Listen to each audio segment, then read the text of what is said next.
Hello everybody, my name is Andrew Tanner with the first half recap of round 1 through Pool A. First game was Japan versus Brazil. It's 5-3. Brazil capitalized off an error in the first inning. There was a really good bunt in the third inning. Japan would score off of that bunt.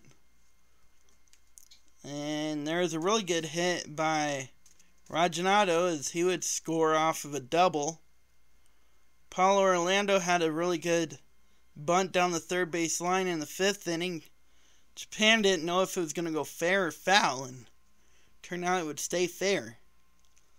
Fooled a lot of people. Brazil had a lead going in the eighth inning, but Japan figured out it's not going to take the long ball to win. You're going to have to hit bloop singles and hope for a double, because Brazil, they brought in all their ground ball pitchers and they decided to say, we're not going to give up the deep ball. Oh no. And Japan was able to win 5-3 in that game. And then that was day 1 for their pool. Day 2 of their pool had Cuba and Brazil.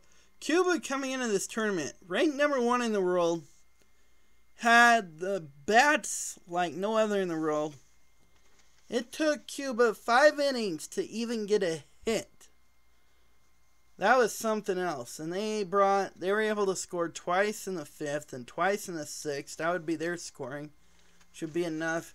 Brazil in the, I believe it was the 2nd inning, had runners at the corners with 1 out. They strike out to make it 2 outs. Then Brazil finally figures to run. Would get caught stealing. So I feel it was a late steal.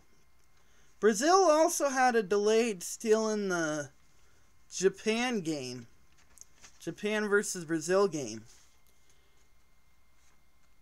But Cuba was able to find those holes. Brazil got 2 runs in the 6th inning without even hitting the outfield. That was something else. Japan versus China. Both teams had a couple steals in that game. It was 5-2 Japan. Pitching was fabulous. I liked it. But everybody's wanting to know what will happen in the China-Cuba game. I think that'll be the game to dictate who wins this pool. Let's get to Group B. Day 1 of Group B had really good baseball. Chinese Taipei won their game against Australia 4-1. Chien-Ming Wang, I think he should be the player of the tournament. I really think he should. He had 6 scoreless innings, 7 ground outs, 3 were for double plays. He fielded 1 to get a player out. He played really well. And as a team against Australia, Chinese Taipei had 10 ground outs. As a team on the defensive end, they made it difficult for Australia to really do any damage on the bases. They play like they've been playing for months. And Australia was able to get a home run. So was Chinese Taipei. And then Corey Adamson had a really good bunt as well in the 6th inning.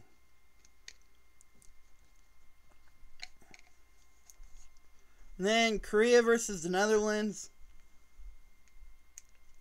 Netherlands had really good pitching, good defense. They also took advantage of Korea's errors. Should have been 3-0. It was 5-0 because of the errors in the 7th inning. Day 2 for Group B, or for Pool B. Netherlands lost 8-3. Netherlands drew quite a bit of walks.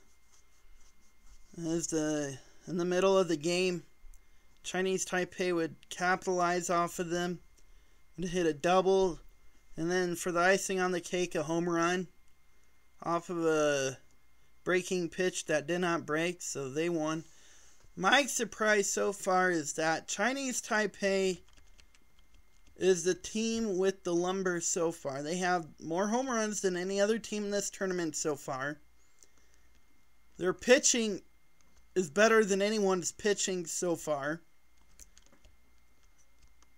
Especially their bullpen. Their bullpen only gave up 1 run so far in this whole tournament. I like the way that Taipei's playing. And they could keep it up. Play like this against Korea. Go 3-0. They'll win the bracket. Korea still needs to win twice. They need to come out. They need to play strong against Australia to even have a chance to advance into the next round. I'm Andrew Tanner with your recap of the first half of the World Baseball Classic, saying goodbye and good night.